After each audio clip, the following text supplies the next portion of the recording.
that one. So welcome everybody to today's meeting of the Economic Development and Skills Policy Committee.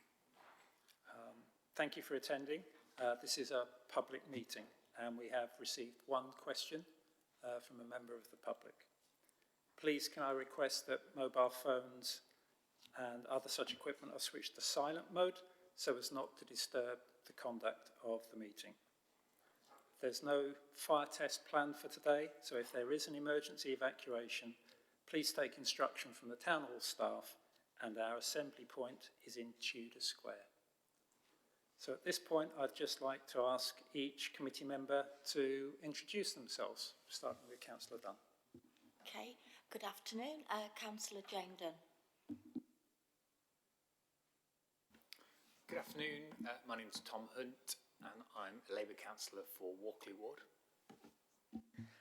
Hi, I'm Minesh Parekh and I'm the Labour and Cooperative Councillor for Crooks and Crosspool. Hi, I'm Henry Nottage, I'm Green Party Councillor for Hillsborough Ward.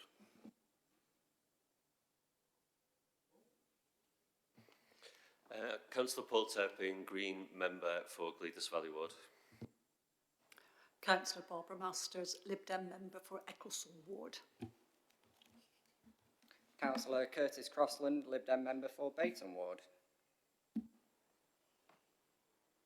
And I'm Martin Smith, Councillor for Dorrantotty, Chair of the committee.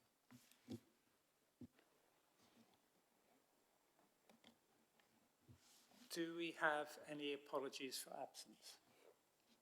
I've not received any, no, Chair. Okay, thank you. And I understand there's no items today that require the exclusion of the public or press. That's right. And do any members wish to declare an interest in any of the items on the agenda today? I'll take that as a no. Thank you very much. So, minutes of the meeting. I'd like to ask members whether they approve as a correct record the minutes of the meeting that we had on 20th of June. Councillor Parekh. Thanks, Chair. Can I just make a quick point about the minutes? I think there'll be a benefit to having actions that arise from the committee meetings circulated with members a bit earlier, just so we can keep better track of them. And just as a general point on this, 4.2 in the minutes mentioned that, to the question from Union Street, mentioned that officers would contact them directly about the event central tendering process as soon as it begins. So I reached out to Matt from Union Street after we got the minutes, and they told me they weren't communicated with and they had to request the information about the process themselves. So I just think as a committee, if we have the actions taken from the minutes earlier, we can have a bit more assurance that the actions are then taken. Thank you, Councillor. Can I just check I heard that correctly? You have a problem with item 4.2? So 4.2, the action was that officers would communicate to Union Street about the tender process for Event Central. I reached out to Union Street and they said they weren't communicated with. So I think the minute itself isn't wrong, but the action wasn't carried out. But then I think it'll be helpful for us to have the minutes shared with us beforehand so we can check up on things like that. Thank you, Councillor. When you said the industry, are you referring to the lead mill? The Union Street.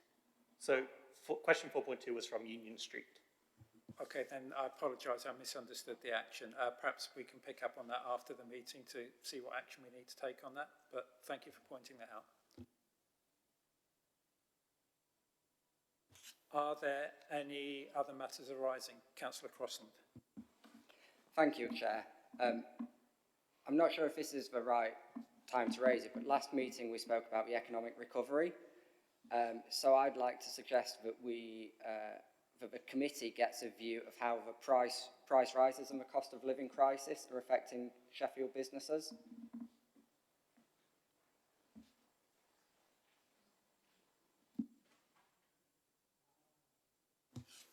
I've just been corrected. All we can do is check whether it's a true and correct record.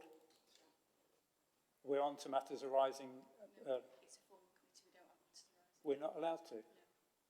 In that case, I apologise, members. I need to read the rules a bit more. So is everybody happy that the minutes, Councillor Miskell? Thank you.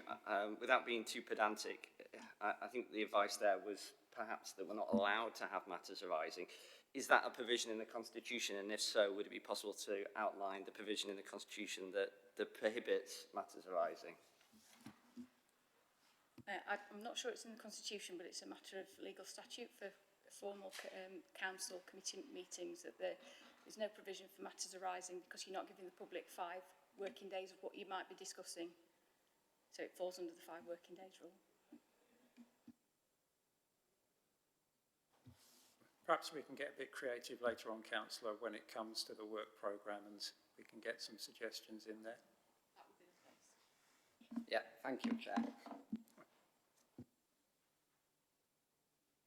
Okay, thank you. At that point, we come to public questions and petitions. I believe we have one question.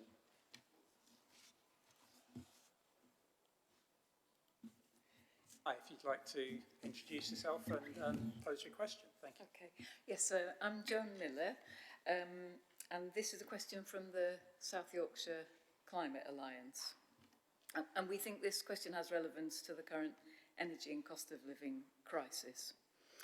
So we think everyone recognises that we will immediately face a workforce and skills gap once money becomes available for retrofitting, housing upgrade, and that this gap can't be quickly filled. Looking around, we see that Manchester has already trained over 1,000 people through its retrofit academy. Harrogate College has retrofit courses. North East Derbyshire is training retrofit apprentices through its retrofit programme. So specifically, what provision is Sheffield Council making for such training, and what provision is being built into the Gleadless Valley Master Plan? Okay, thank you very much for your question, Joan. So the way this works is I respond on behalf of the council. So the question you asked touches on the work of several committees. So I asked officers from different parts to merge together an answer. And you'll forgive me, it's quite long, so I'll read it out. So we do recognise there's a gap in Sheffield, and we're working with partners to close it. To begin with, it touches on the local plan and new council housing. So the local plan is currently out for consultation. This outlines minimum requirements for developments to meet gain planning permission. And these standards go above and beyond national building regulations that were updated this year to reduce carbon emissions. The workforce building these developments will need to be trained to the correct standards to meet those new requirements. All new council housing developments also will have to work to those same higher standards. And with plans to build 40,000 new houses in Sheffield over the coming 17 years, this is going to create a significant training opportunity for the existing workforce as well as apprentices coming into the jobs market. So the council's working with Sheffield College to develop a retrofitting curriculum. The college is looking at developing a 5,000 square metre sustainable construction centre, which is expected to be ready by around 2025, if not before. In the meantime, we're in discussion to lend them empty council buildings to train apprentices and other learners in retrofitting skills and provide them with experience of live projects. And we can do that as we improve our existing buildings. The college representatives have provided a specification that they'd be looking for from vacant buildings, and we're both looking at the various options. The council's agreed to a £3 million budget to install additional renewable technologies into the buildings in our estate, and that's going to create further training opportunities for these students and apprentices. We're also working closely with the MCA, the Mayoral Combined Authority, as they develop both their retrofit task force that was outlined in the Mayor's manifesto and the new skills strategy. And one of the themes in that is green jobs and training. We're exploring opportunities created by the devolution of the adult education budget to direct funds toward retrofitting and other environmental training, such as electric vehicle technology. And finally, the Gleadless Valley Master Plan includes plans to both take advantage of Sheffield-wide employment and skills programmes by running them in Gleadless, as well as other locally developed projects. So apologies, that's a long answer. We'll make sure you get a written version of that. And as I said, there are different strands from various bits of the council. So I hope that answers your question. Thank you.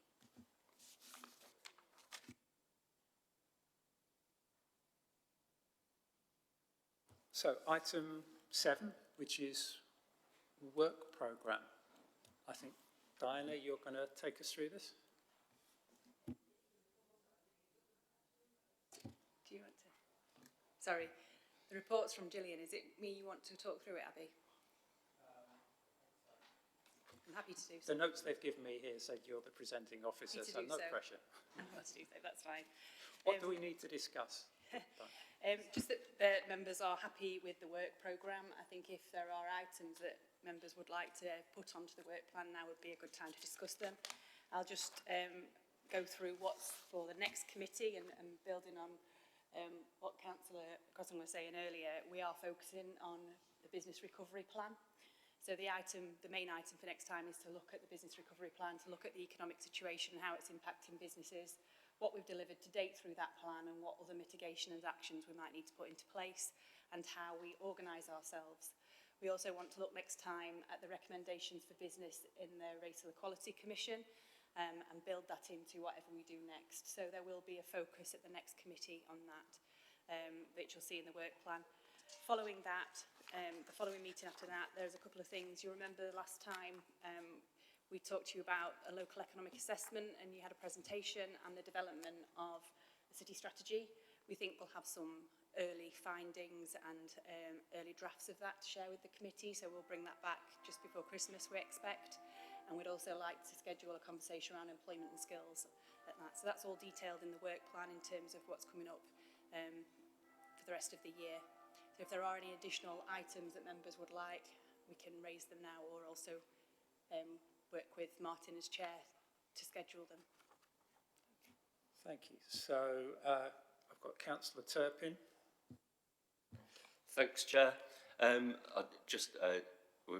have mentioned this in previous meetings, and I think it's very apt to mention it again, given the question by Joan. There's still no mention of a green job strategy in the work plan, and that needs to get in there really.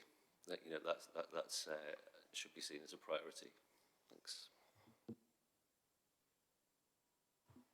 Thank you for that, Councillor. Perhaps that's something we could discuss with Diana about the appropriate point to put it into the work programme.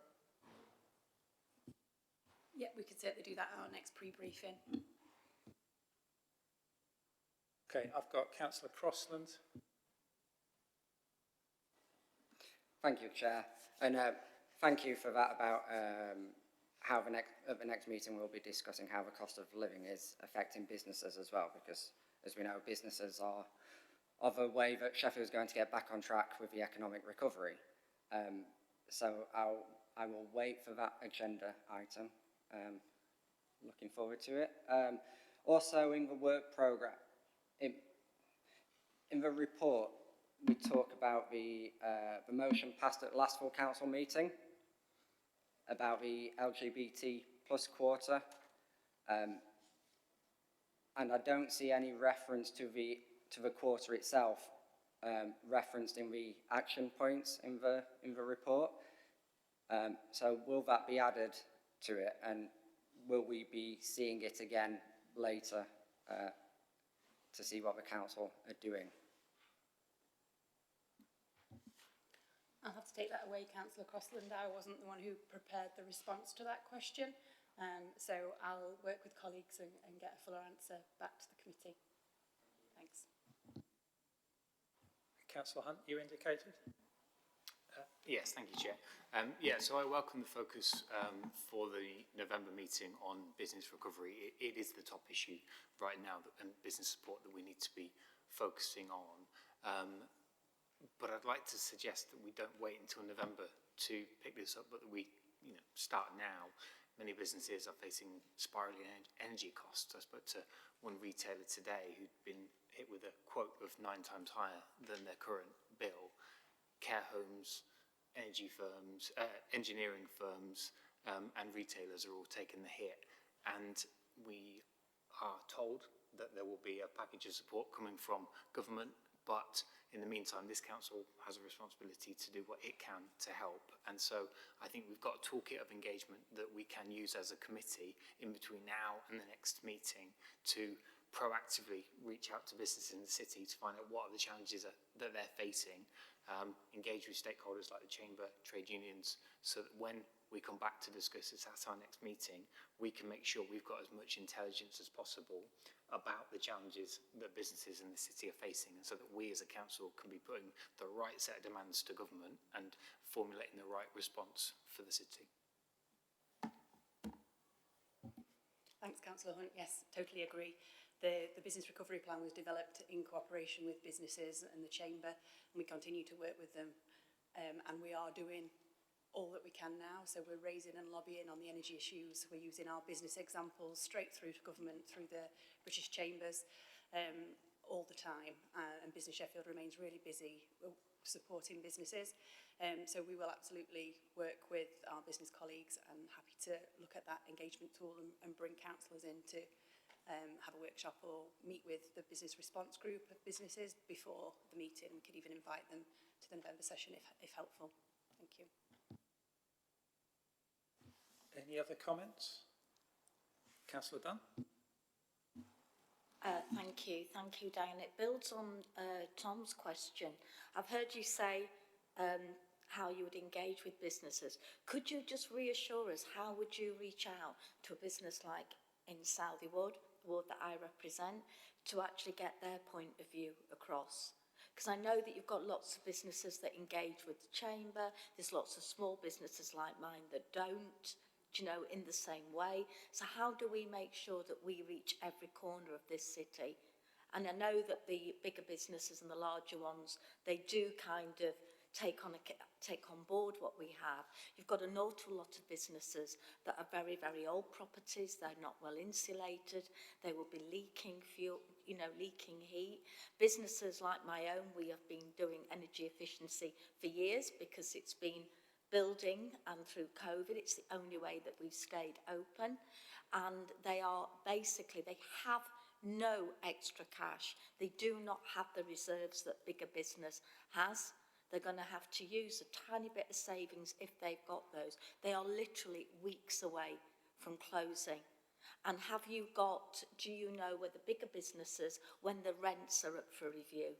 Because we know that they're often come in 6 monthly, annually, and we often see a plethora of businesses go at certain times of the year. So it's actually setting that argument.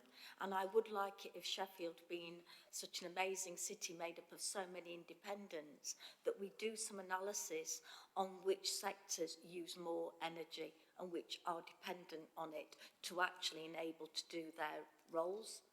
Because some of them, it's not as easy to just say, turn it off, put it on an hour before, because you can't. If you've got small children in, elderly people who feel the cold. I know it's a massive piece of work, but when we're bidding for this money, supporting our businesses, supporting our people, then we do need that data that will help strengthen our case.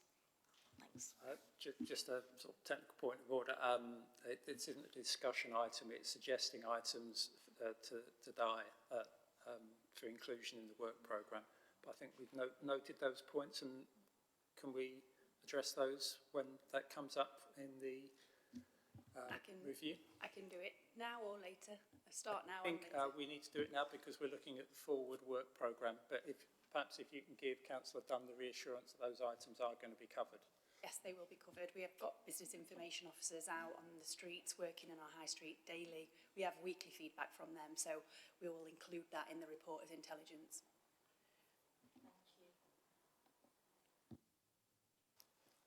Thank you very much. If there are no other comments, can we take, do we agree the work programme with those modifications and additions? I'll take that as a yes. Thank you very much, councillors. That brings us to item 8, developing a strategic approach to culture in Sheffield. And I understand, Diana, you're going to introduce the people presenting the report today.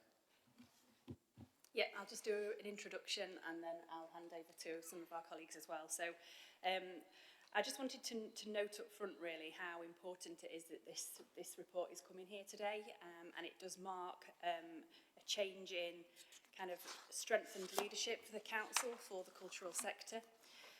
So we've invited members of the Culture Collective here today to talk to you. So Rebecca's going to go through the report as the author. I like to enable the people who have done the work to talk about it themselves, so I'll hand over to her. But I did just want to preface, there's a section 1 in the report highlights that the amount of funding Sheffield gets per head from the Arts Council is dramatically lower than other core cities, and there are some barriers that we know are hindering that. Some of it is the Arts Council and funders seeing Sheffield as having a coherent cultural strategy and partnership that's working together, and they also want to see where the council is committed. So part of this report is us showing that commitment. They also want to see the council stepping up to organise more bids. They can only give us the funding and we can win it if we put in more bids in. So Sheffield doing more to support the sector to put in those bids, and also to support ideas and projects to be generated from the sector itself. So I just wanted to talk about how important this report is to changing the game a little bit in culture and really seeing Sheffield as a council stepping up and playing a bigger role in the sector. We haven't got a lot of direct resources ourselves, indeed the next item's on the budget, so this is how we can really be an enabler and break down some barriers. Thank you. Thanks everybody. I'm Rebecca Maddox and I work supporting culture in the city. As you can see, this report has 3 sections. The first is proposing that the committee makes a decision to formally adopt the Culture Collective strategy, and Soraya and Joe are going to talk about that in just a moment.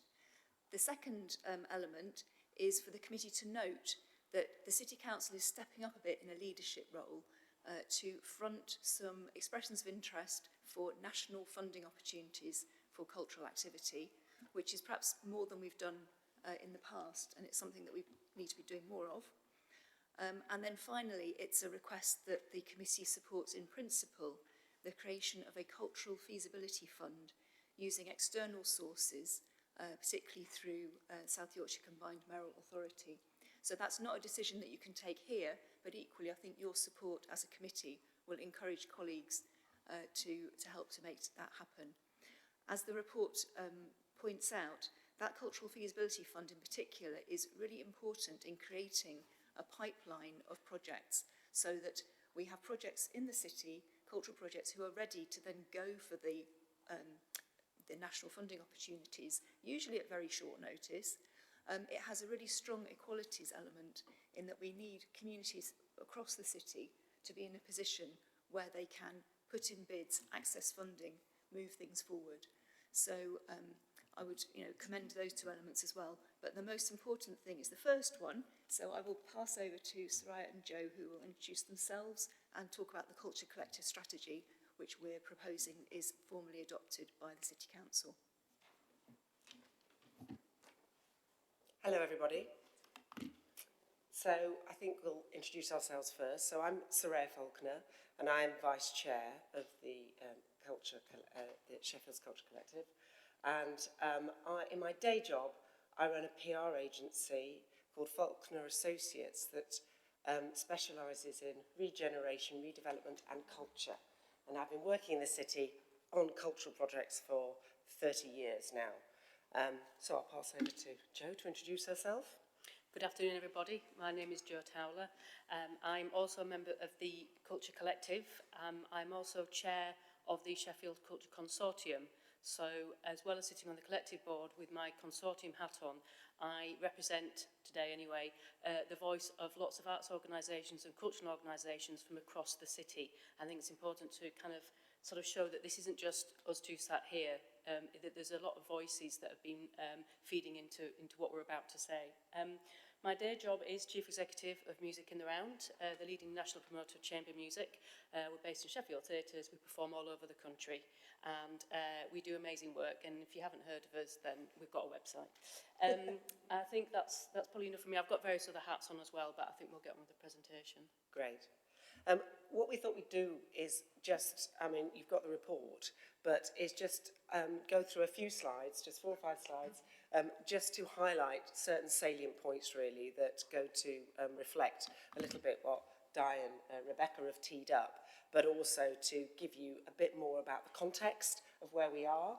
And I think we are in a good place in a sense that a lot of work has been done already. So the Culture Collective is one of 33 compacts set up throughout the UK with seed funding from the Arts Council and DCMS. And already, I mean, we're one of 33, but we've been going for nearly 3 years. And we've used some of the collaborations, as you can see on the slide there. This is representative of the private sector, voluntary sector and public sector. We've got universities on the board as well, and they've all put in some seed funding so that we were able to put together the strategy that was launched last year. A couple of points I wanted to make. It's really important that the accountable body for our compact is the Sheffield Property Association, and that is representative of the private sector and private investment, because we're talking about culture helping to drive the economy and driving recovery, and we've got a full buy-in from them. We're also working really closely with the combined mayoral authority. We're doing collaborative projects with them, and we've got the support of the new South Yorkshire Mayor, and we've got initiatives that have come since he's been in place as well. So we're having regular conversations with them. So the cultural strategy that we launched last year is significant because it's representative of the depth and of experience and capability of culture that we've got in this region, which we should be celebrating and using. And I think by working together, which we'll talk about a bit later on, it does demonstrate that direction and, crucially, the ambition that we've got here. It's you. It's me. Okay, so just as kind of a few figures about where we are, and just to kind of echo what Di and Rebecca have already mentioned, that it's not just about the money. Money is important, of course, but it's about the advocacy that can come from Sheffield City Council that will make a massive, massive difference to what we are trying to do at the moment. The figures are there about the amount of funding that comes from the Arts Council, but there are other funders as well who want to see Sheffield Council behind what's happening in the city. And this is one of the reasons why we feel we should have the cultural strategy in place to show that Sheffield Council is behind making a difference to this city for the well-being, mental health of the population, as well as Sir Ira's Head, helping drive the economy. And we'll come on to those figures later. The Arts Council of England, at the moment, as I speak, is making decisions about the national portfolio funding for arts organisations across the whole country. We have 11 NPOs in this city. There are more in Leeds, there are more in Manchester, there are more in Nottingham. That hurts.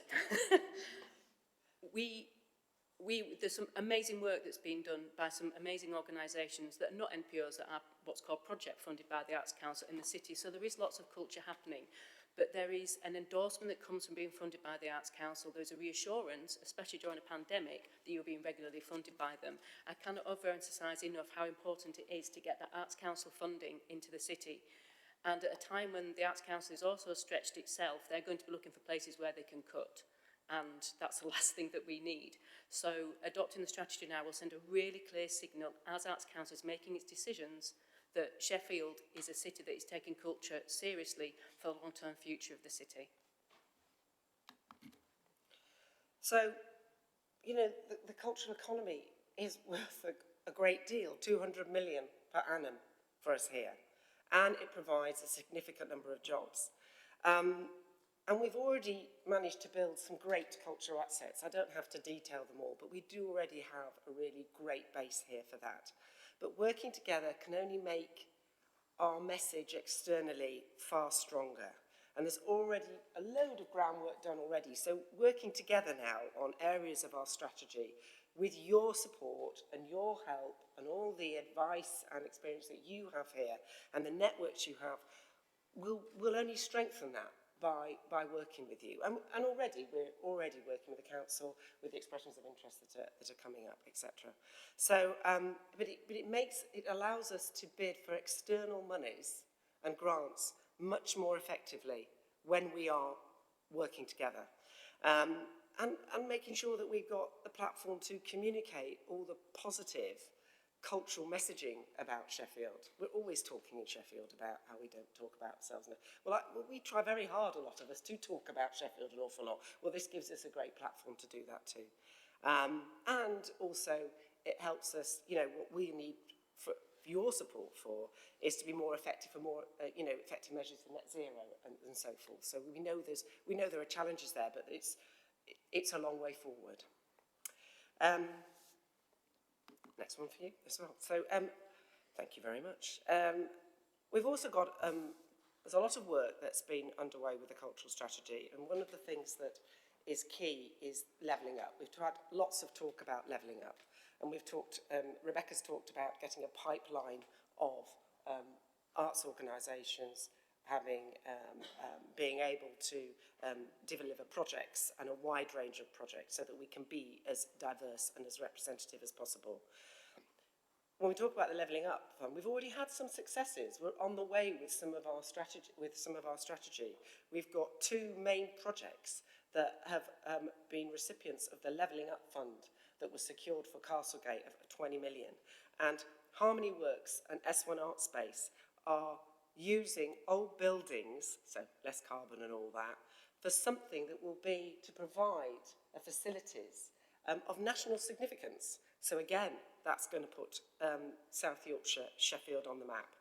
And also, we're on the way with helping to drive and support any new NPOs that we're able to bring into the city by working closely with the private sector through the Sheffield Property Association and other businesses to reach other businesses to demonstrate the value of culture to them. And also, you know, the live-work balance of being able to provide something of value in Sheffield over and above the workplace. We're also developing a message house to make sure that we are pooling all the best pieces of news that we have in Sheffield and using all those platforms that are available to us to be able to talk externally, which in turn helps external bids for grants. So all of these areas, really all of this is about making Sheffield a place where people really want to live and work, and making sure that the city and the surrounding South Yorkshire area is a place of vibrancy. And we all know that creative people and the skills that they bring are also transferable to other industries as well. So we'd very much like you to adopt our cultural strategy, please. Proposal duly noted. Thank you very much for that.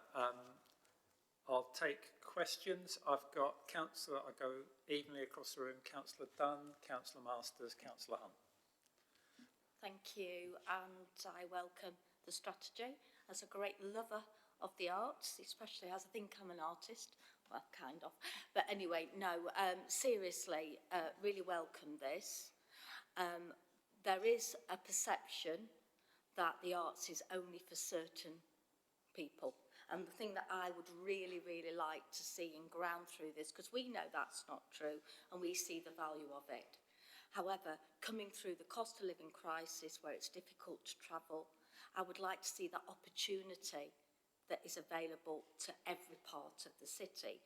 And also really reaching out with our marginalised groups.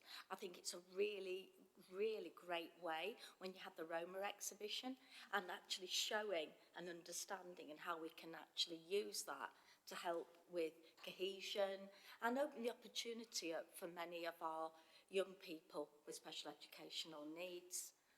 And I just think it's a lovely way of relaxing and actually dealing with the stress of everyday life. And that's what it used to be about many, many years ago. It's how people used to do that. So I'd like to see that thread that was going through there. Because I know in my own ward how well the kids did at art, absolutely outstanding in Chaucer School.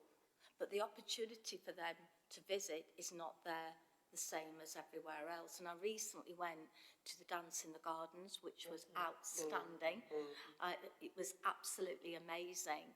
And the way that you saw ballet in a very street way and not traditional would have really inspired, but then is the cost too high? And I know that the mayoral office is really keen on that, but I think that's one of the things that I'd like to see, is that opening that opportunity up across the whole city, and a way of us helping deal with cohesion, building equality, and then giving the opportunity for jobs and training, because the talent is everywhere. And I know that's there because I know you also, well, I haven't met you before, Joe, but I know everyone else, so that's what I'd like to have embedded through, which cuts across, I think, quite a few portfolios.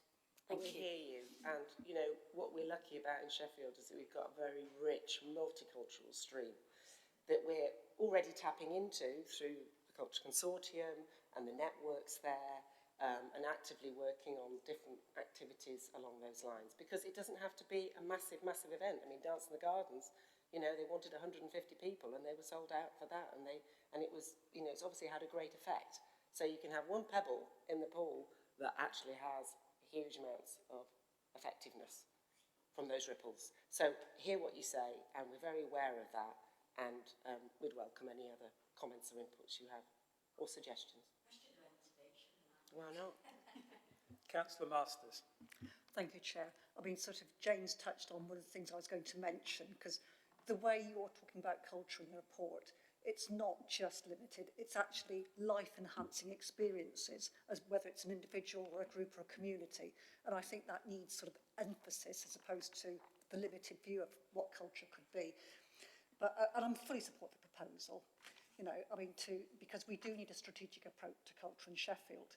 We've got a strong tradition in developing and promoting it despite the historically low level of funding from the Arts Council compared to other core cities. I've noted the comments that a lack of a current strategy undermines bids, but can you tell me what other factors may have contributed to our limited success in the past? Because I think you learn from the past. I think it's confidence is a lot to do with that. Confidence, and by applying for bids, that demonstrates ambition even. And what we need are more bids going out externally, so that people realise there's a sort of a hotbed of people wanting, with lots of projects and lots of ideas to deliver. So what has limited us in the past? I think it's the confidence and also access, because I think because we haven't got a tradition of doing loads and loads of grants and bids, what Rebecca was saying earlier on, by having this feasibility fund, we're able to support some of those organisations who aren't aware of the grants and the bids. They might not have the resource, they're pushed, haven't got the facility to put them together, which would then tick all the boxes that are required. So what we're going to be doing is putting that expertise and experience to support those people at the time that they need it. So searching out for the projects that are on the ground roots up projects, and being able to give them some experience resource to help them apply, to look at what grants there is available for them. Can I just come in as well?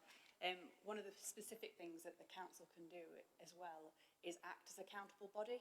We know, particularly for larger capital schemes, the Arts Council and DCMS and Heritage Lottery, they want to contract with a big organisation. A lot of the cultural organisations are small in scale and have boards, but they're not seen as strong enough structures to do big capital bids with. So we need to think about how the council can step into some of that space, minimising the risk but enabling the sector. So there's something very specific about acting as accountable body that the council can do. There's also political support. I've heard from meeting with these people since I've taken on the Director of Culture role. Lobbying is really important. They say other cities are banging their doors down. So on some of the expression of interest that we've put in, we might want some political support for you to have letters or phone calls to support some of the bids that we're making. Make a bit of noise, I think, and be more confident in our demands, was one of the others. And certainly just to reiterate, the ideas, the pipeline of projects, there's so little funding out there at the moment. Us having something like a feasibility part and some expertise and capacity, like Rebecca, who is bringing partners around and then putting pen to paper on the expressions of interest, it's practical stuff like that that increases the amount of bids that we're putting in from 0 to 3 in 3 months, and we hope to do much more of that as well. I will just raise match funding. I know that's difficult for the council at the moment, but very small amounts are really powerful in the cultural sector. Voluntary sector and cultural sector, I think, make more of match than elsewhere in the economy, really. So anything that we can utilise through our funding and be creative with would help the sector. You make a really important point about the ambassadorial role. That's really important to, like you say, we need an army of stakeholders and ambassadors to be able to represent these other cultural organisations from big to small. Thank you. I did wonder whether sort of over the years the Arts Council had sort of changed what it was prepared to fund as well, and whether we were in a better position now, especially with getting a strategy in place. Would that be correct?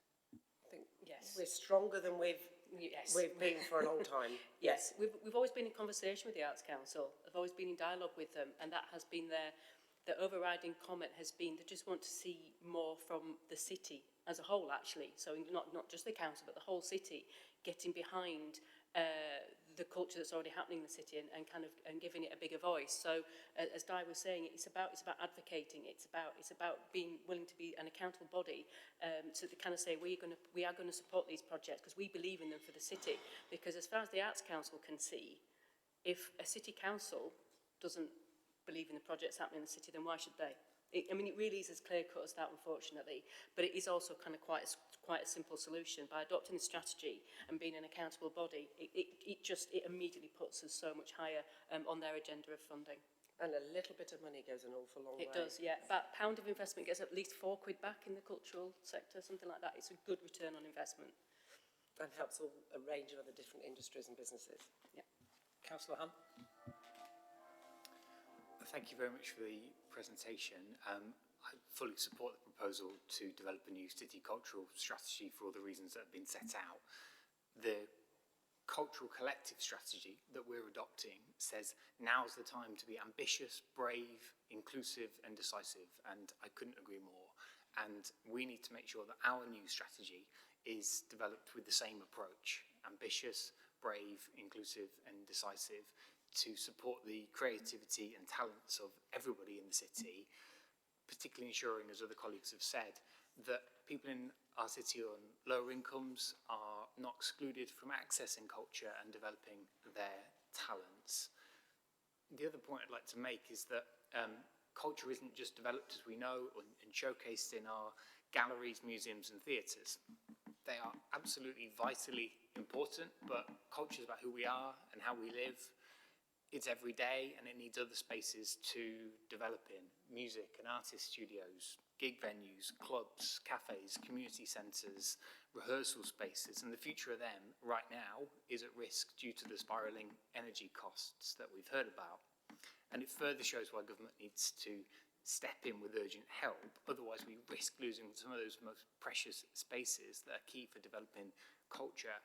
And so I just would end with saying that, without action on that, the cost of today's crisis risks denying future talent, and we have to be mindful of that as we now go forward to develop our new strategy, but fully support and look forward to working together on it.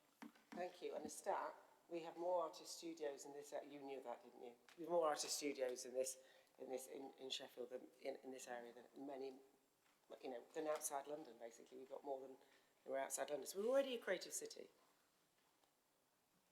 Thank you for that. Councillor Pratt.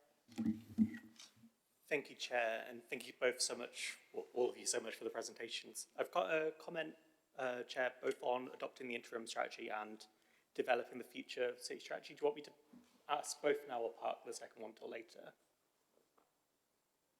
I'm sorry, could you repeat that, please? I've got a question both on adopting this interim strategy, but also on how we develop the future strategy afterwards. Do you want me to ask both now? Yes is the short answer, but so long as it doesn't extend the debate too much, because I know we've got a big meaty thing on the budget coming up. Yeah, I'll try to keep them snappy. So yeah, firstly, just to say thank you for explaining the rationale for adopting the Culture Collective strategy as an interim document, which I completely support. I've got, I guess, a question that I think would be valuable to ask in the current time. It relates to Tom's point. Obviously, the interim document was developed in a pre-cost of living crisis context. So I think for this interim period, we need to give specific consideration to the spiraling cost of energy, the impact that's having on the cultural sector, and what the council can do to mitigate that, as well as the government. Obviously, the report speaks to the recovery from COVID, some of which will apply, but I know many cultural organisations at the moment are struggling already to move on from that.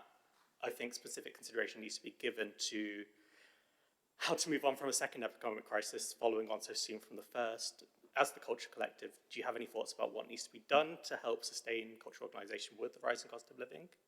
And then just to add on the second quick question, as we develop the full city cultural strategy after this interim one, I'm really glad to see the paper that speaks to co-creation with the sector and Sheffield's communities.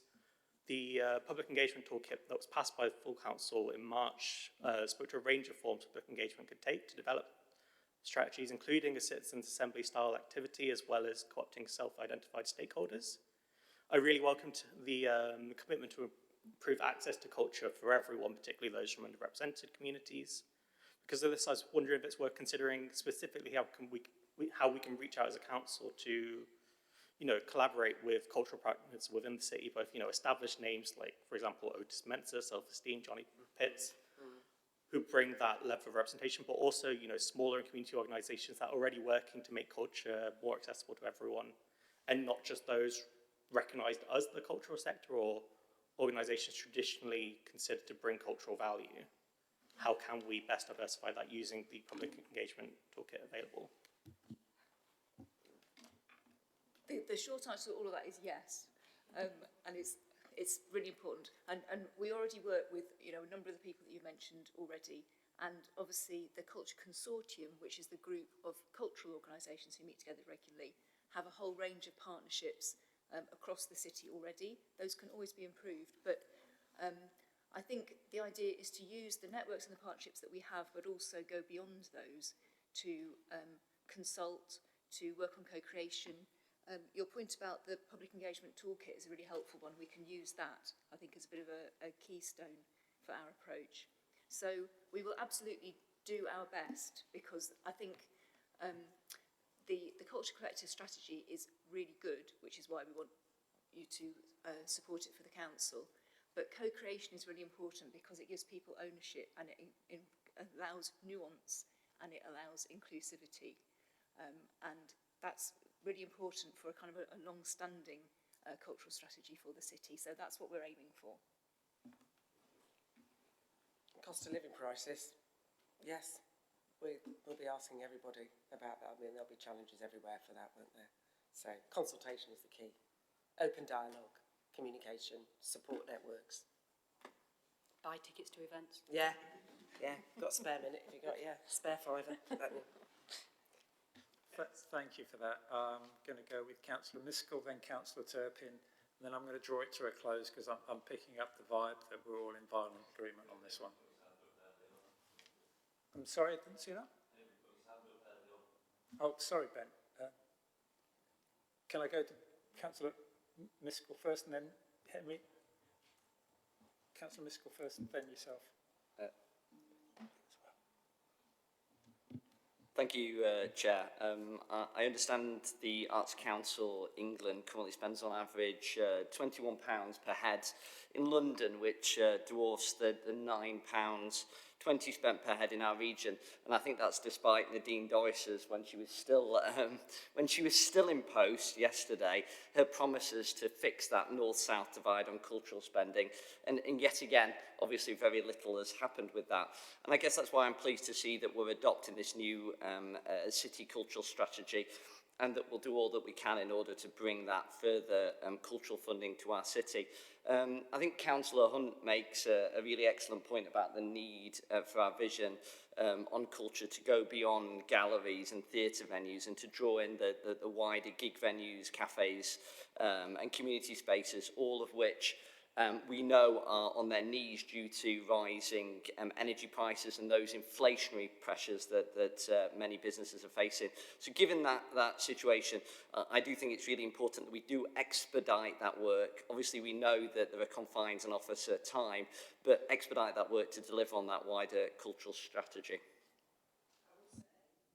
I will say, thank you very much, Ed, that Off the Shelf Literature Festival is coming up in the middle of October, and that is providing a whole range of different family activities and representing a whole wide range of different cultures and smaller marginal communities.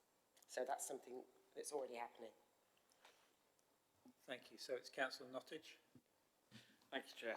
I had two questions that are effectively different sides of the same coin, if you like, about monitoring. We've heard a lot of chat about the relatively low figures that Sheffield draws down from the Arts Council, from £5 per head mentioned in the document to £9.50 on your presentation. Clearly this is a really measurable outcome for things that the project might aim to achieve. Do we have a target figure in mind for what we would like Sheffield to be drawing down per capita from the Arts Council? And on the flip side of that, we've got this wonderful tapestry of grassroots and very small events going on in Sheffield where the intrinsic values not measurable in pounds and pence, but they're fantastic things for our communities. How do we also measure progress of those sorts of activities so that they don't get dwarfed under large capital projects? Do you want me to chat at the Arts Council again? Yeah, go ahead, go ahead. I love the Arts Council. Yeah, go ahead. The difference in the figures that you've noted is because there's a difference between what Sheffield gets as a whole from the Arts Council and what we get from national portfolio organisations. So that's why there's kind of two different figures, and well spotted. I wondered if somebody would. But so we don't have a figure in mind that we want to aim for, because the balls are going to be changing so much on the 14th of October when the new NPO rounds are announced for the next 3 years. Do we just want to see parity with, I don't know, Nottingham? I'm from Leeds, I shouldn't say that. But, you know, just let's kind of get some, you know, let's get some parity with the other core cities. The reason why it's also mentioned on there that Opera North is the biggest funded organisation outside of London. So getting parity with Leeds would be really hard because we don't have an organisation of that size. But that's why I'm saying we can have parity with other core cities that have a similar structure. So if that answers that question. Okay, you can do the next one. I suppose with the smaller organisations, that's all about ambassadorial role and communication, basically. As I said, a very small cultural activity can have an awful lot of effects with, you know, publicity, basically. And I would say that, wouldn't I? But it is important to do that, to amplify, and it can be used as a platform to amplify all the other good work that's being done. Yeah? Yeah, and we do qualitative evaluation as well as quantitative. So. Yeah. Thanks. Thank you for that. And finally, Councillor Turpin.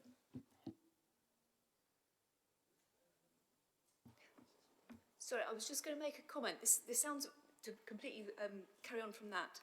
Every week I send out something called a culture update, which is like people send me information about stuff that's happening across the city, and I budget it all together. It's not beautiful, but it's really interesting. And it might be, if you as committee members are happy to join my mailing list, it'll tell you some of the really interesting stuff that's going on. A lot of it is the grassroots stuff. I don't bother publicising Sheffield Theatres and Museums Sheffield because they're brilliant, but they've got teams to do that. So that is very much about the council in a tiny way helping those smaller organisations and activities to get their message out. So can I add you all on? Is that all right? Hurrah, thank you. Councillor Nottage, is that saying yes, you want to be included, or? Could I suggest that all councillors are added to that list as part of both our own cultural lives and also promoting things within our wards?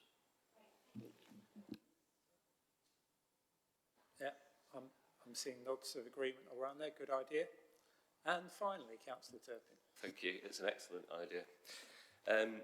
Yeah, really welcome this. It's really positive and really exciting, and it's absolutely true that the council hasn't valued the arts and culture in the past. I mean, say undervalued would be it wouldn't do it justice. It's been absolutely not on the horizon, and two of the real flagship projects you mentioned were jeopardised by councillors who used to have more power in the old system.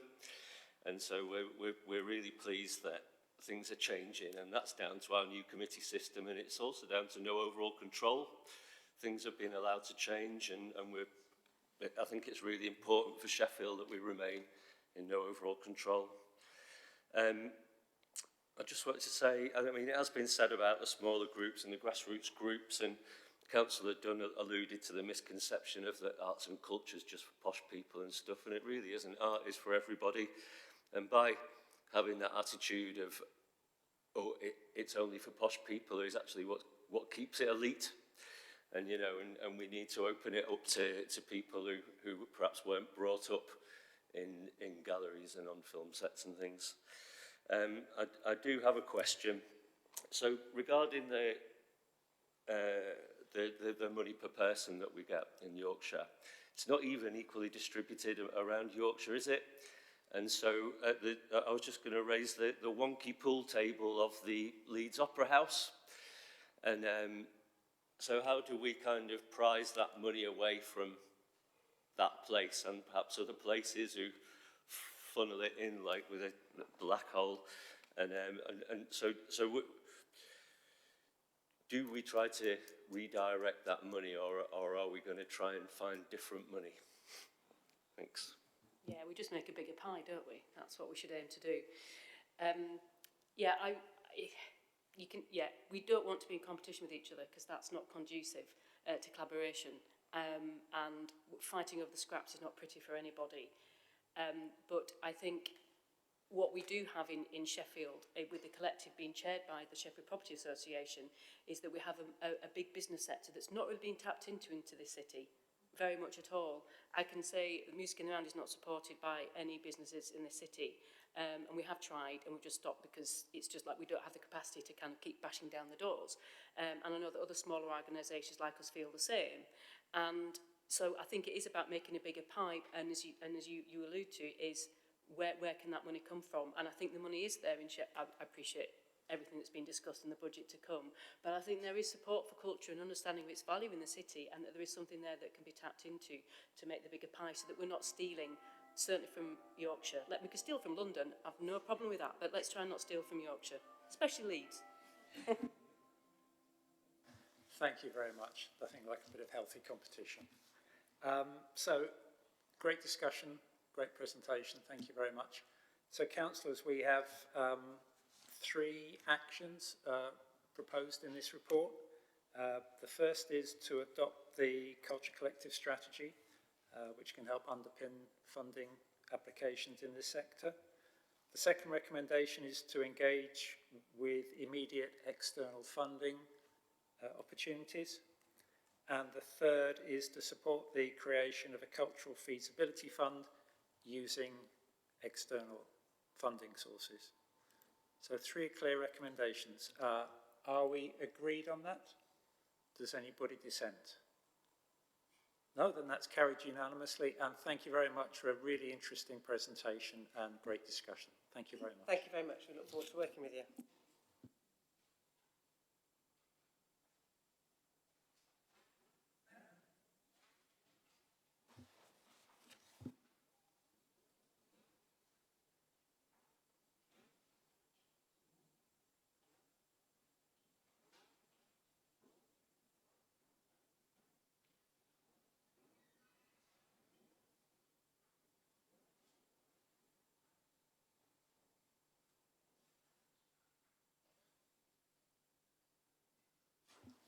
So, next item on the agenda are the committee budget proposals for the year 2023-2024. Diana, I understand you're introducing the item, and so my understanding is you're going to take us through the full raft of proposals, and then we'll have a discussion and chance for questions. So we're going to allow you to present them all, and then we'll go into the discussion. Everybody okay with that? Fine. Over to you. Thank you, everybody. So this report gives an overview of the budget pressures and the risks facing the services that are the responsibility of this committee. So it outlines what those pressures and risks are, and then gives what we've called a budget action plan to mitigate some of those financial risks and savings that we need to find next year. So I will talk through each element. Just to give a bit of context about the budget around this area, a lot of the activity that we do here within the services, except for some of the teams within lifelong learning and skills, are non-statutory, but they're really important in supporting Sheffield to be a sustainable, inclusive, cultural, vibrant city and our economy. A lot of what we do is also externally funded. So although the budget for this committee from the council is about 10 million, it's much bigger than that when you look at the actual external funds that we're bringing together.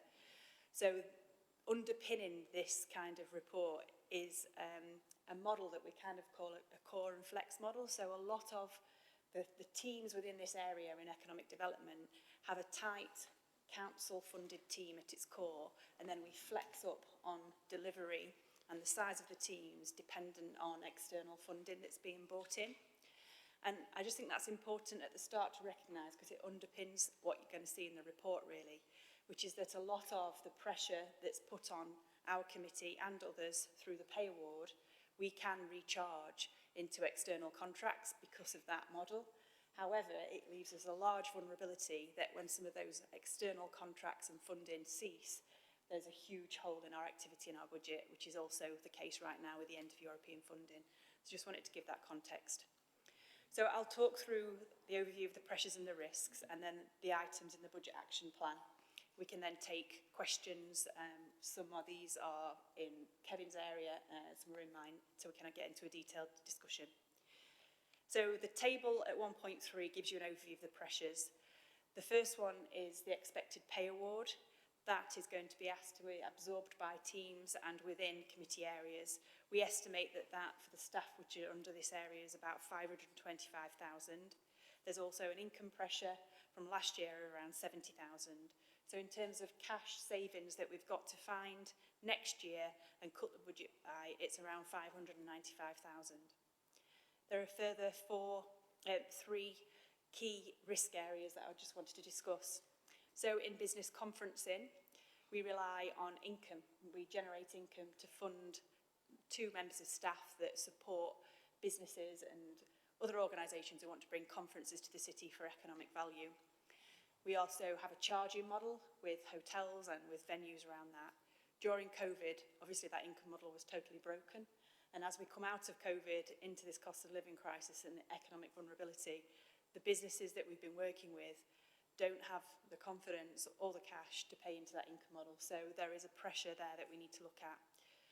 In the report, it talks about how we plan to mitigate that, and I can talk through that later too. There's also something that we've called COVID staffing in here. And this is pre-pandemic. Business Sheffield particularly was serving about 900 businesses a year. And through COVID, in the space of 18 months, that went up to 12,000 businesses. And obviously, once you've touched that many businesses, it doesn't go back down to its level, and the climate is still so uncertain. We've got a high level of need. So there are a few fixed-term appointments and secondments that are supporting the Business Sheffield team at the moment. They cost about 131,000. They are due to end in March and will end in March, so won't put the financial pressure on if we can't find external funding on them. But they're a critical part of the team given the current economic situation, so we wanted to raise them as a pressure. And then the big one for this committee is the end of European funding. ERDF, so what that funds our business kind of projects at the moment, is due to end March to June 23, and then the employment and skills programmes that we run through this directorate due to end in October to December time. The 3 million that I've estimated in the document is actually the staff costs of people who are working in Sheffield or delivering out of Sheffield. there's actually lots of grants and qualification funding in addition to that. So the actual amount of activity that we lose is much bigger than the 3 million. This is very much about the council's risk. So if we do not find other funding, we will lose that activity and we'll have to do a manage and employee reductions programme. That's the hard bit, difficult bit. It gets a bit more difficult as we go through as well. So in response to those, we've put together a budget action plan. That budget action plan focuses on the cash savings that we need to make next year, and then there is sections in each of the report that talk about how we'll try to mitigate some of those risks. So I'll just work through the budget action plan. We've categorised these in terms of recharging, maximising income, finding efficiency savings, and then where we are actually reducing the service, so that's really clear for the committee. So first off, we would look to recharge all of the pay award pressures that we can to staff that are currently funded by external income, and when we look at our staff and where they work, we think we can charge out about 315,000 of that pressure. There's also a number of staff, senior staff, that are currently core funded by Sheffield City Council who can legitimately be funded by external funds because they are working full-time on those funds. So item 2 in here proposes that we maximise income by putting more of our currently council-funded posts into those external funded. The third element is around efficiency savings, looking at Sheaf and how we deliver send there. There are some efficiency savings in how we're procuring. We think we can deliver about an £80,000 saving from doing that too. And a further reduction in service across the economic development teams. We have small activity budgets which allow us to do things like UK Reef or partner with the university on their recent student attraction campaign, some flexible research which allows us to collaborate and bid for things in year. So the proposal would be to cut that by about 10 to 15%, raising another 50,000 towards the costs. So these have been discussed with you in committee in 2 briefings that we've had before now. They are recommended from yourselves from those discussions to approve. There's a further 3 that we have discussed with you that at the moment the discussion was to recommend to reject. So that is a 20% cut in the strategic events budget, stopping our contribution to regional tourism, and a reduction in business advisors. I'll go on to some of the risks and how we plan to mitigate those now as well. So first off, in terms of business conference and income targets, we have been working for the last 3 months on a new model to bring in income where we work in partnership and identify opportunities that then people co-invest into. And we're also bidding for new conferences that would bring in income into the city through kind of hotel commission. So I think that we can mitigate that through being more proactive than we've been able to through COVID, and looking at how we bring in this new model of partnership working. In terms of the COVID pressure, we are going to bid for external funding for business support to try and put some of those things into place longer term. If we can't find that funding, those posts will end, and where they are absolutely essential, we'll look to restructure the team to make sure that key posts can be kept together. And in terms of the end of EU funding, there is a new government pot of money called the Shared Prosperity Fund. There's an allocation of that to the Mayoral Combined Authority, South Yorkshire MCA. We're working with them at the moment. On the 1st of August, a collaborative investment plan was submitted to government that outlined what we wanted to do with that money. There's a big section of it that can come to the voluntary sector in Sheffield, as well as to support some of these programmes that are supporting our businesses and individuals in employment and skills.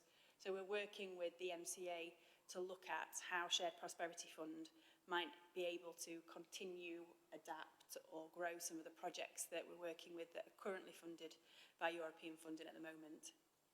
To be clear though, the UK SPF fund is dramatically smaller than previous European programmes, so it is highly likely that there'll be some reduction in service and an MER next year as some of those programmes come to fruition. I'll leave it there for now.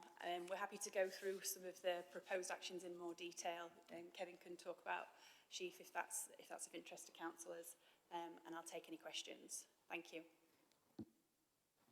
Thank you, Diana. Just in case anybody else, the budget proposals completely exclude the potential impact of the Eurovision bid. Yes, that's right. That sits outside of this committee's budget currently. Okay. So I've got Councillor Crossland, but I'm mindful that we've got a large number of items here. So when you ask your question or make a comment, if you could make it clear which budget item or risk you're talking about, that I think everyone would find that helpful. So we'll start with Councillor Crossland and then go to Councillor Miskell. Thank you, Chair, and thank you for the report. It's clear that the European money coming to an end is a considerable risk for the region, and with no sign of the money actually coming down from government yet, there's a lot of talk but not a lot of doing. And the reports shows that there's over 50 jobs at risk, I believe. So it's an absolute travesty that the government haven't got their act together sooner to save these jobs. So do we have any indication when the money will finally come down? And when we do get the money, I believe that there's a clause in there that if it isn't spent in a certain time frame, it could be clawed back to government. So have we had what reassurance from the mayoral combined authority have we received that this money will be distributed as quickly as possible? Thank you. We put our investment plan in on the 1st of August and we are waiting to hear if that's been successful and the allocations will follow. The MCA are in negotiations with DLUC around that, so we're hoping that by the end of September, certainly early August, we've got some clarity around that. We are asking the MCA if they're willing to do any activity in advance of that, because year one is this year, so we can't do a full year's activity without the money kind of approved by government. So that leads into the second part of your question in terms of will we lose year one if we don't spend it by March? So this is something we're quite concerned about, because to activate programmes in the space of 6 months and deliver a full year's programme is really difficult and sometimes not wise to do. You're better off having better programming. So there will be areas where we can get this money out into communities, out to businesses and in our projects as quickly as possible, and we will absolutely look to do that once it's approved. But we also are looking for assurances from DLUC and the MCA that there will be some flexibility around those year-end cut-off points, because to not have enough time to deliver in year because of the process and delays in kind of announcements, to squeeze that would feel unreasonable. And so far we've had nothing in writing, but we have had some positive discussions with DLUC that where they can see spend is happening and a programme is running, they'll be flexible around that year end. But it's something that we'll be continually pushing on and wanting to see in black and white. Thank you for that, Diana. Just Chair's prerogative. So when we say there's a risk about that loss of funding, we're saying it's a very high risk that we won't get all of it. Have I heard that correctly? In the original documentation, the allocation was given for each year, year one, year two, year three, and it stated that if you don't spend your year one allocation in year one, it would return to government. That's the main risk, that we haven't got the funding yet, and this is year one, not next year. So essentially we'd have to get a year's allocation into 6 months, and we've not even got some of these projects up and running yet. So there is a risk there, absolutely. Like I said, we are talking to government and having positive noises with them that they'll be more flexible on that year one. So I don't expect that we'll be losing any funding from what they're saying, but we haven't got anything black and white yet. So that's saying, show me the money. Yeah. Councillor Miskell. Thank you. Chair, my colleagues intend to vote in favour of item 1.4.3, which is entitled More Effective and Efficient Delivery of Special Education Needs and Disabilities. But following discussions with Councillor Rooney and Councillor Dale, who co-chair the Education, Children's and Families Policy Committee, we like some further assurance and clarification. But whilst we understand the proposal falls within the scope of our committee, we do understand that statutory responsibility for the impact of this proposal falls on Councillor Rooney, who under Section 19 of the Children's Act 2004 is designated as the named lead member for children's services. I understand that the statutory guidance to local authorities from 2013 states that despite our current committee system, Councillor Rooney has political responsibility for, quote, the leadership, strategy and effectiveness of the wider service and is therefore democratically accountable. Councillor Rooney and Councillor Dale have flagged concerns with us and say that they are still awaiting a full briefing on this proposal. This is obviously troubling, given the recent Ofsted inspection on SEND provision and the written statement of action that has been drawn up following this. Chair, whilst we will be voting in favour of this proposal, we will be doing so on the basis that Councillor Rooney and Councillor Dale, along with the wider Education, Children and Families Policy Committee, have assured that the proposal will not have any adverse impact on that written statement of action. Thank you, Councillor. I must confess I'm not an expert on the Children's Act 2004 or the Statutory Guidelines 2013. So, Kevin, I strongly suspect this one is for you, sir.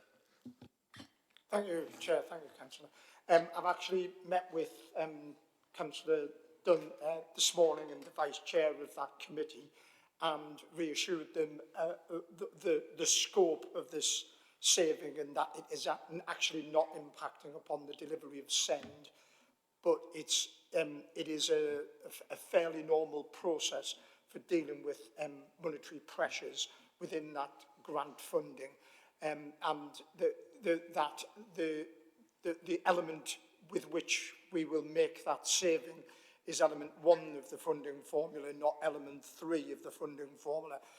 So they're quite comfortable at this point with the proposal. I am meeting the committee later this month to brief them on the wider funding aspects and how that works at that particular centre, to reassure them that it's a 16 to 19 study programme for young people funded concept, and that in the wider SEND picture, the SEND delivery in that centre will be maintained at a high level and at the same capacity and breadth as it is now without any impact from this saving. So I've met them, but there's more.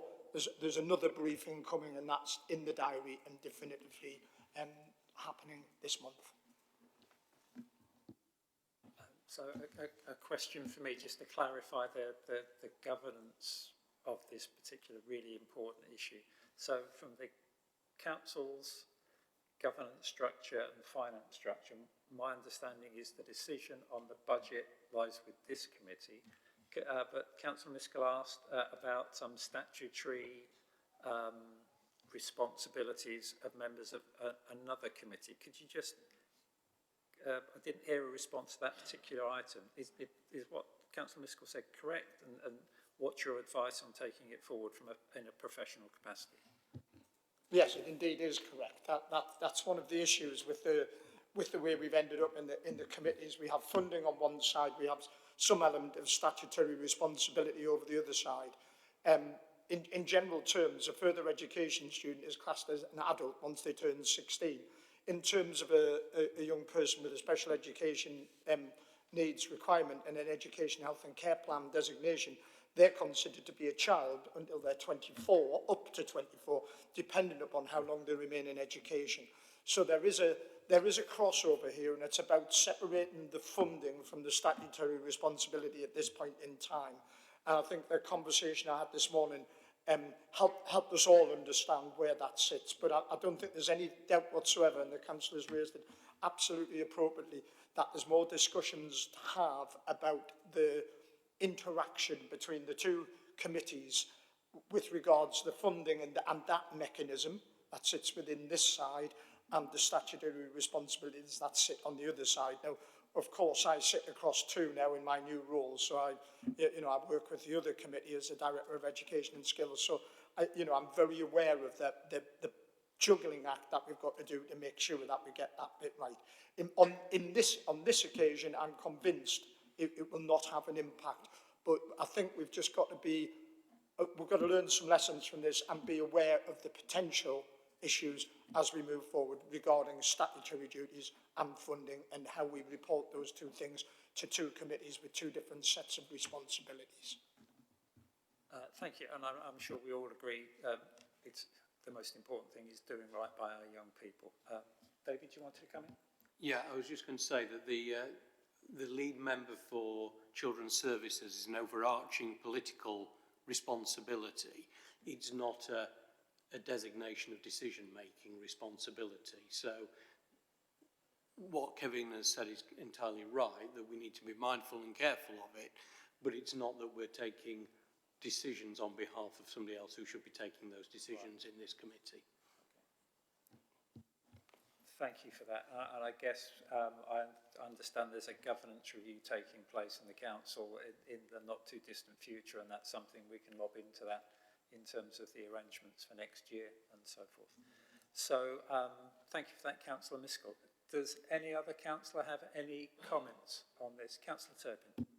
Thank you. Just a brief comment on that, and probably speaking completely out of line, because I don't think we could influence other committees' works programme. But I would say that that should be. Can we ask? Sorry, Councillor Miskell said that the chairs and the members of the committee need to be informed about that, and the point I want to make is that that's really important that the committees are included in that, because I don't think the members of that committee have been included in any of these briefings so far. Thanks. Thank you. Anything you want to add to that, Kevin? There's been informal briefings because trying to keep the two things separate and making sure we don't cross over the bounds. So there has been informal discussions and briefings, but I do take the point, absolutely, and thank you. Anyone else? Okay, so thank you for that. So, colleagues, mindful of the proposal from Councillor Miskell, could you just repeat your proposal there, please, Ben? I hope you haven't just deleted it. Yes, Chair. I will go back to my notes as well. I think we were seeking to clarify that we were voting in favour of the proposal, but we were doing so on the basis that Councillor Rooney and Councillor Dale, along with the wider Education, Children and Families Policy Committee, which I think was a matter that was supported by Councillor Turpin in his contribution a short while ago, were assured of the proposal and that it would not have any adverse impact on that written statement of action following the SEND inspection. Thank you for that. And for the minute takers, if you could let them have a copy of that, that's quite a tricky one. So, mindful of that, does anybody disagree with that slight, I'll call it an amendment or a note? Anybody disagree? Yeah, I think we need to be. I don't think we can put it as a caveat to the actual decision, but I think we should properly note it in the minutes and action it. Okay, yeah, however you think that. So, mindful of that, the proposal is to, if you look at page 63 of the deck, the Budget Action Plan, section 1.4, the proposal is to accept the items 1, 2, 3 and 4, but reject items 5, 6 and 7.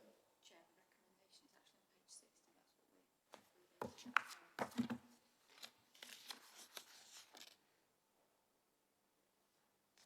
what we're. Okay. Apologies.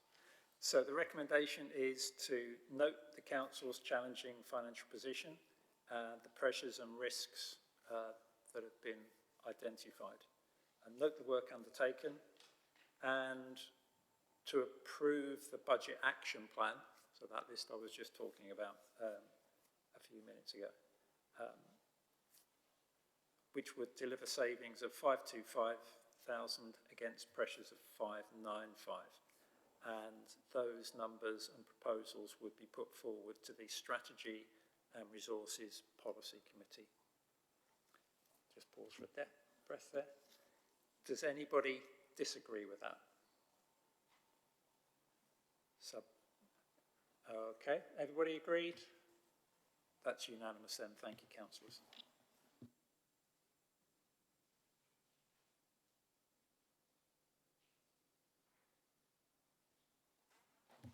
So that brings us to item 10, which is a verbal update on the Economic Recovery Fund.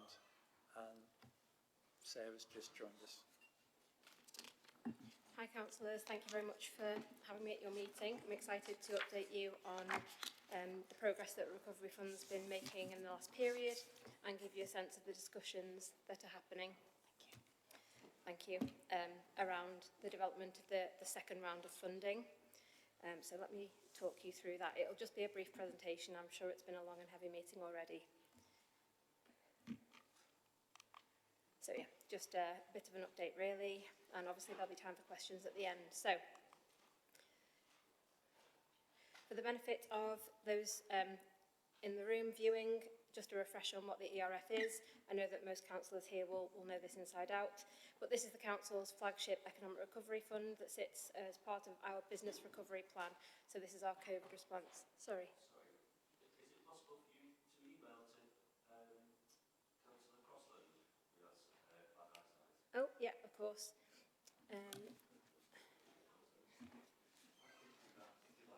Thank you. Oh, thank you. That would be really helpful. Cheers. Apologies, councillor. So we launched the fund last March and we've supported 26 projects with funding, of which 16 are still live and actively delivering. And it's still the intention thus far to complete all delivery in this calendar year. And obviously we're continually checking in with each of our projects to make sure we understand how they're progressing, give them support where they need it, and keep track of the overall budget position. Just a reminder quickly of the projects we've supported. The ones in the greyed out boxes are the ones we have closed and are completed. So the ones that are still live largely are the projects in your district centres right across the city. Again, just as a kind of refresher and reminder for you.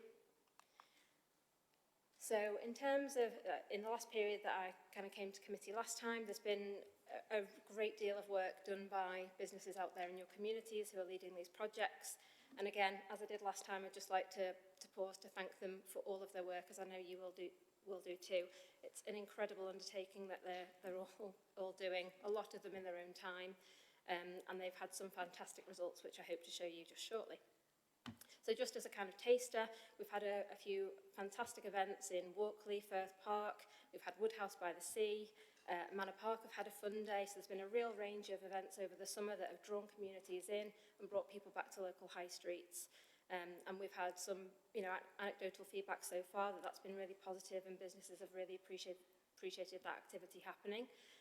We've also seen some more street furniture and dressing of our streets. So, for example, there's a fantastic, in my view, parklet in Walkley. That's all been planted up now.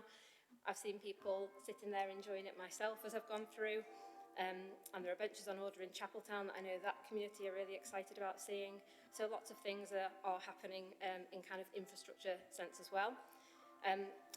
I think from my perspective, excitingly, for a policy geek, there's an evaluation underway, and they're well underway in interviewing and getting their primary research in the back pocket, and they'll be developing findings in September, ready to report to you at hopefully the extraordinary meeting that we'll have in October. So that should be really interesting, and it should focus on kind of two things. There's the economic and wider impacts that the fund has hopefully had, and particularly in relation to seeing the development of round two, we really want to see how we can do better, how we can improve the funding in round two and make it work even smoother, make it really laser sharp in its focus and delivering exactly what our businesses and communities need. So that is a really important piece of work, and you will have the opportunity to feed into that too. And of course, I know it's early, but Christmas plans are happening too. The C word already. Oh, sorry. It's first time with the presentation. It might take a bit of time because it's a slide of photos. So that's just an initial taster, and it shows you a bit of the vibrancy and colour being brought to Sheffield streets, parks and community spaces, thanks to the business community and the support of this fund. And we have put together a bit of a show reel that I'll hope to show you as well. That should follow just shortly. It's only a minute and a half of your time, but I think it really is illustrative of the kind of breadth of work and the breadth of places that we're supporting in the city.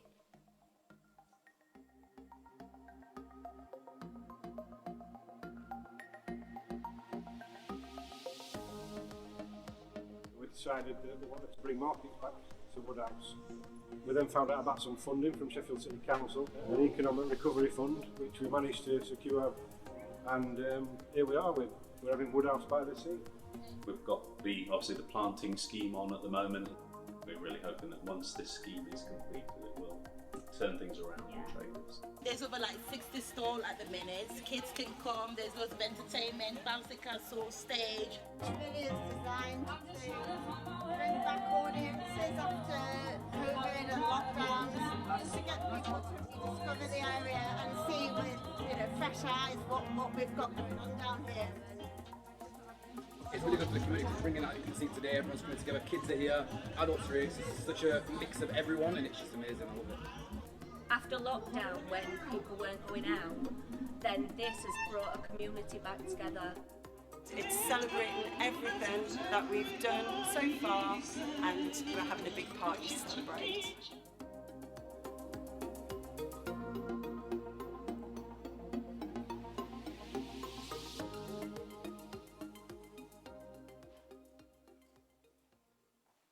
So hopefully that gives you just a bit of a flavour of the kind of things that are happening across the city, and again, thanks to businesses for everything they're doing to deliver these projects in their areas.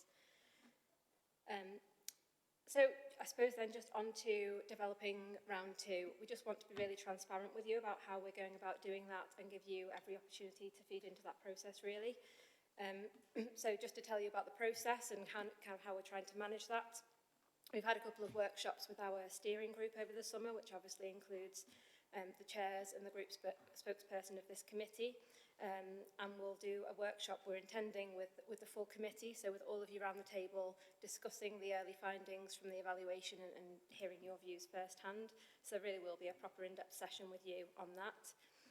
From that evaluation and your input, and obviously the input of the wider team, we'll be developing a full paper that will then be brought to an extraordinary committee meeting, and hopefully then, with your approval, we'll be able to launch the new scheme shortly after. I know there's a real desire from councillors to see that money get back into communities where it's really needed. We certainly don't want to delay that either. So just a flavour of the kind of themes we were discussing, again in the interest of transparency and kind of sharing with you what we've been talking about so far. Happy for councillor colleagues to jump in and talk through this if they'd like to, but we really wanted to just check back. When we set up the fund, it was quite a length of time ago now. A lot has happened. Is it still right? Is how we set it up still going to work? What were the issues we faced in the first round that we really want to get right this time? One of the ones that we've kind of really talked through is that access for groups who may find it much more difficult than others to come together. I think there was a feeling in the first round that people with business organisations, traders associations in place already did find it easier to come together, and that's a barrier we want to break down in round 2, and we're already thinking about how to do that. Obviously the themes are up there, I won't go through them in incredible detail, but just so you know, as a result of those conversations, there are kind of some emerging themes coming out really, and although these are still very much in draft and could change, and I don't want to kind of set hairs racing by sharing them, but I think it's important. The steering group felt it was really important that collaboration stays front, centre and at the heart of this project. I think from certainly what we're learning from the evaluation so far, and everything we're hearing from the steering group, that has been actually one of the unexpected values and benefits from the fund. So we're going to keep that. People will have to work together, they'll have to sit around a table and discuss collectively what they think will benefit their area.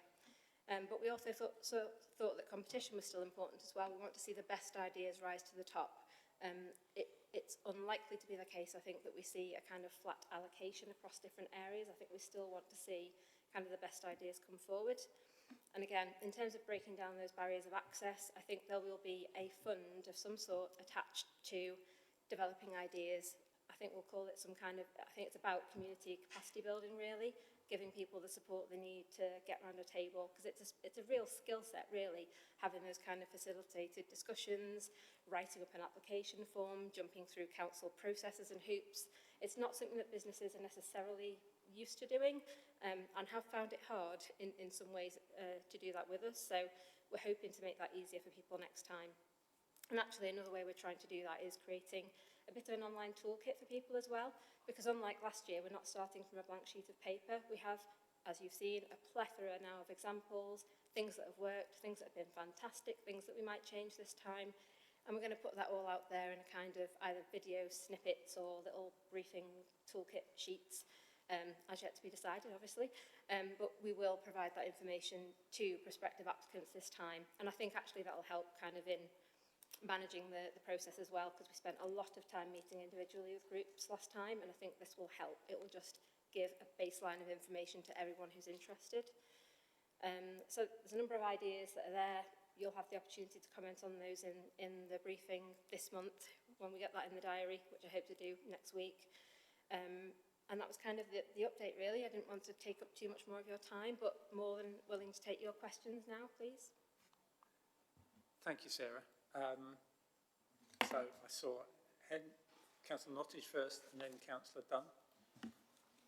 Okay, yeah, can I just thank you for all of your hard work on behalf of the committee and the residents of Hillsborough in my ward. The benches have been fantastic, and it's been a real positive thing against a background of some fairly depressing news in the city. You mentioned that there's going to be competition will be encouraged going forward, so there will be some variation in the funding that gets allocated. Is it going to be possible to give the community groups that you're working with and the delivery partners an indication of what window of funding they might receive? Because if it comes through in November and they're looking to implement projects in order to maximise activity over the Christmas retail period, it's a very short implementation window for community groups and traders associations that a lot of the time have got other jobs going on and their personal time's limited.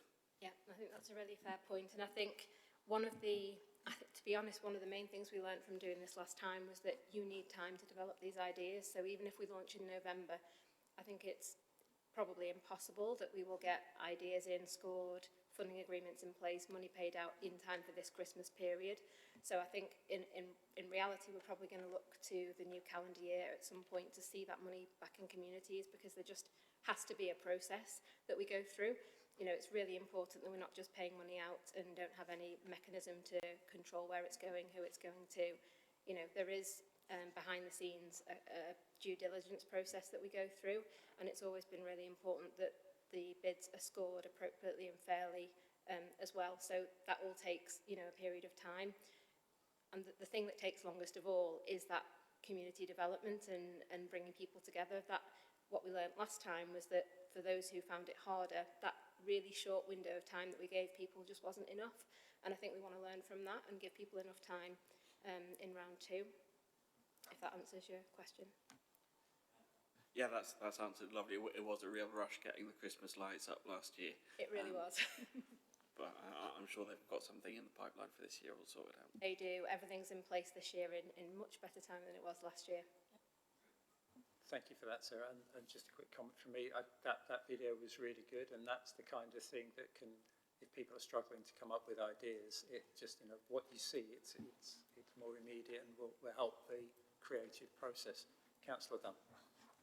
Thank you. I wanted to just have it on record to declare an interest again, because I have a business within Broomhill, and it was wonderful to see some of my fellow traders who've been going even longer than me at 22 years that have led on it. And just for clarity, which I do every time, I wasn't involved in any way, shape or form in the bid. I know that this started in May 2021 under the Labour administration, and it seemed to drag its feet hideously, as you know. And I just wanted to make sure that all those blockages which they felt have been ironed out, because it really was quite frustrating. I know the project that they had in Broomhill, for instance, was very ambitious and hit a lot on the climate targets, that they were really, really keen on doing so.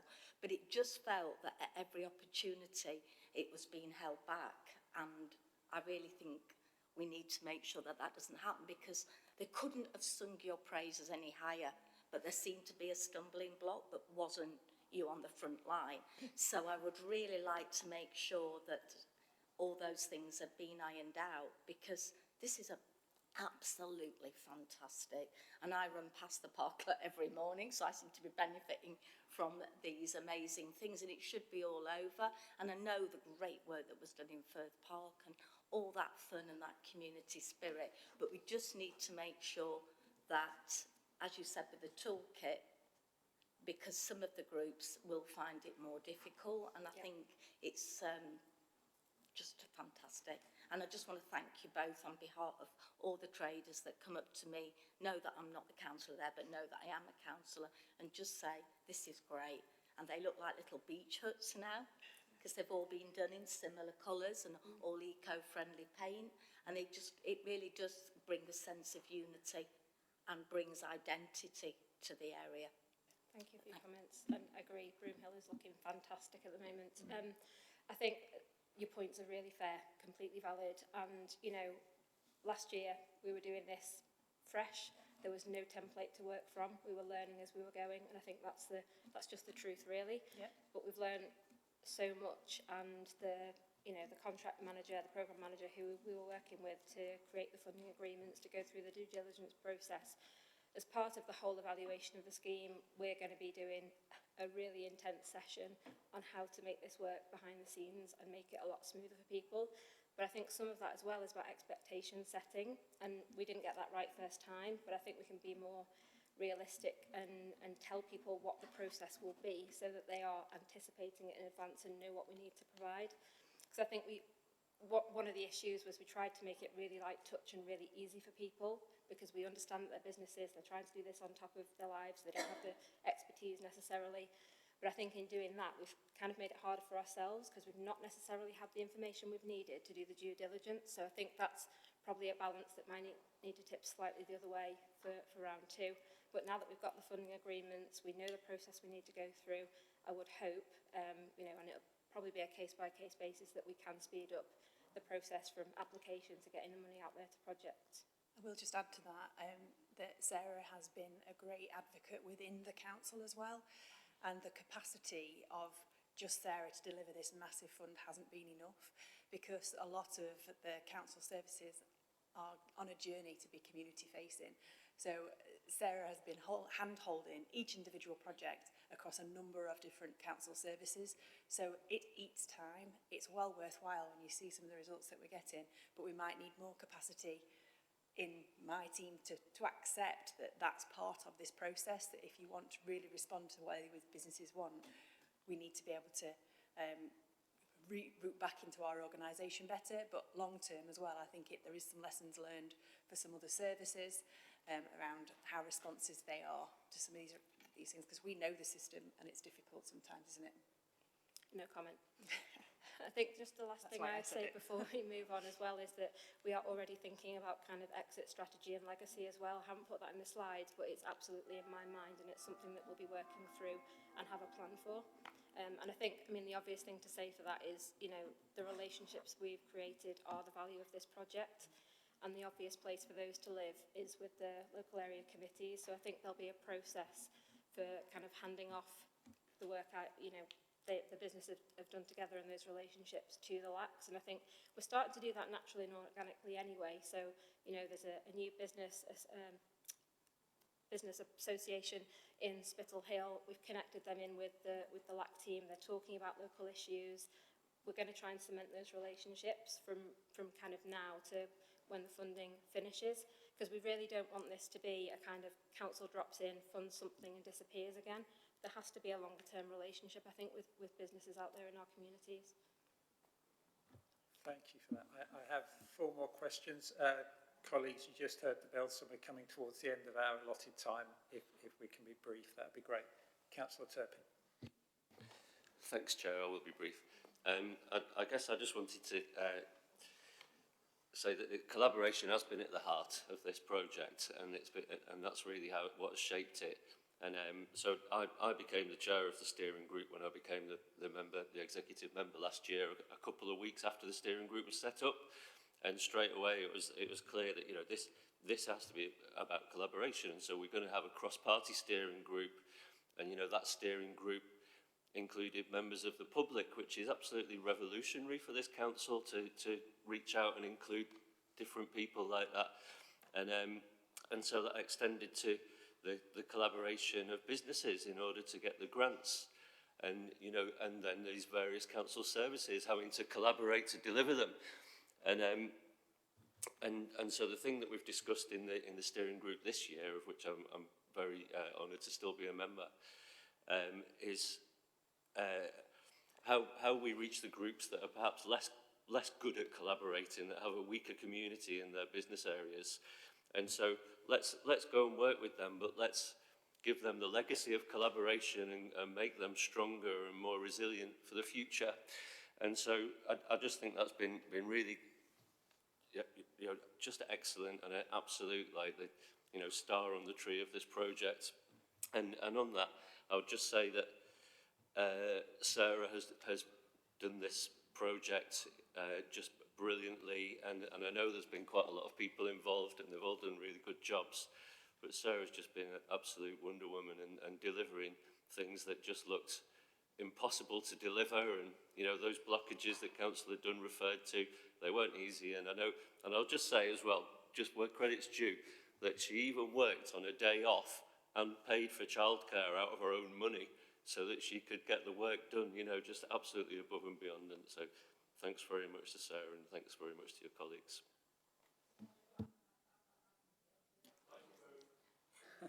Sorry, thank you very much. They're very kind comments, but, you know, again, I'd say it's just my job and it's about the businesses out there. That's what I'm working for, truly. Thank you for that. So I have Councillor Hunt, followed by Councillor Perec, and then finally Councillor Masters. Thanks, Chair. I was just going to place on record my thanks as well to you, Sarah, because the work that's gone on in Walkley and Upperthorpe over the last few months since the funds were awarded last year has really begun to take off. We've got new street signs appearing. We've got the parklet. We had a fantastic Ruskin Park Fun Day and a fantastic Walkley Festival. And it's really exciting now to hear what the plans are for the remainder of the year. So thank you to you. Thank you to the businesses in Walkley and Upperthorpe who've been leading this. Thank you to the team at Zest as well. It does show, as Councillor Turpin said, the real value of collaboration, and I think there's lots to be learned from that as we now move into the preparations for phase 2, which is brilliant to hear about. It's going to take us into 2023 and then beyond. So already 2 years on from March 2021 when the Labour administration launched this, and you can really see how this is putting down a marker for a scheme that we can be really, really proud of, and we should be. So thank you. Thanks, Councillor. Councillor Perec. Cool. Thank you, Chair. Not cool. Thank you so much for the report. And yeah, to echo everyone else's comments, it's been really fantastic to see this work, and it's been really fantastic work as well. I've just got 2 quick, very brief points. One, I was wondering if there's any way the funds for phase 2 can be allocated in line with the index of multiple deprivation, or if parts can be ring-fenced to be allocated to areas of deprivation. And secondly, actually, it's really great to hear that you've already been considering how to better support businesses and groups to make bids. It's something I was planning to raise because I know for my ward, the local forum has slightly dropped in its activity and capacity because of the pandemic and the cost of living crisis. So it's really great that that's going to be happening for the second round. It's really positive. Thanks, Councillor. I remember you asking that question to us in the first meeting as well, and it is something we directly took to the steering group as a point to discuss. From my recollection, I think we decided in the end that it was really helpful background to have that mapped against where the district centres are, but it was felt to be kind of difficult to actually manage that in a competitive scheme where we've got all these other variables and moving parts. So I think, from my memory, we were going to use it as kind of informative background information to help the deliberations of the committee, the steering group in scoring. I think because it's about economic recovery, there was a kind of, I think, a sense in the conversation that really it has to be about where is the economic activity in the city as well, and that it's kind of difficult to map those things together. Don't know if Diana, you comment on that? just that we have taken that seriously. We have done the mapping of the IMD and we'll present that to you as a committee for discussion as well. So it was one of the options we put forward. But yeah, in terms of managing it, some areas of deprivation don't have that collaboration and density of businesses.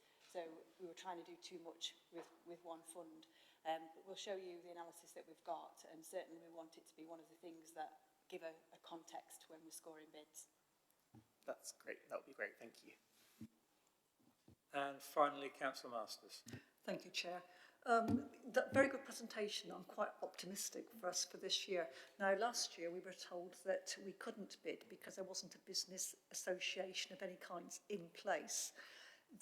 Is that going to be true this year? And how loose can the grouping be? Can it just be a few traders coming together to say, we'd like to fund, say, this particular activity for this particular time? Will they be allowed to do that?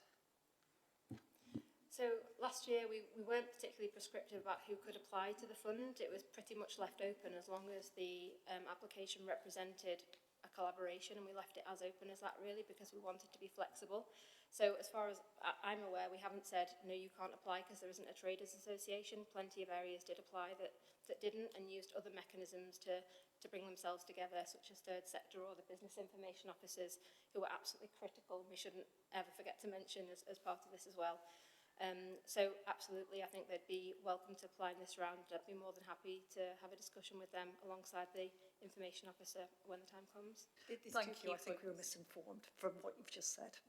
Thanks. Just the one point we did, when a business was applying for their own, for themselves, and it was for their own individual business benefit, we did exclude them. So it had to be a collaborative bid for the benefit of a number of businesses and an area. So that was one of the yes or no criteria before we even scored it. So thank you, councillors. Thank you, Diana and Sarah. So I believe the recommendation for this item is to note the contents of the verbal update. And also there's the action. We need to organise the dates for the sessions that you described. So perhaps myself, Councillor Miskell and Councillor Turpin can sort of help look at diaries as well. Yep, June and Denise are on with it, but not quite got there yet. Yeah, you've been busy with other things, I know that. So I believe that is the end of the agenda, unless officers advise me otherwise. So in that case, thank you very much for your attendance, councillors. The next meeting, I believe, is on 30th of November. So if I don't see you before, see you then. Thank you very much.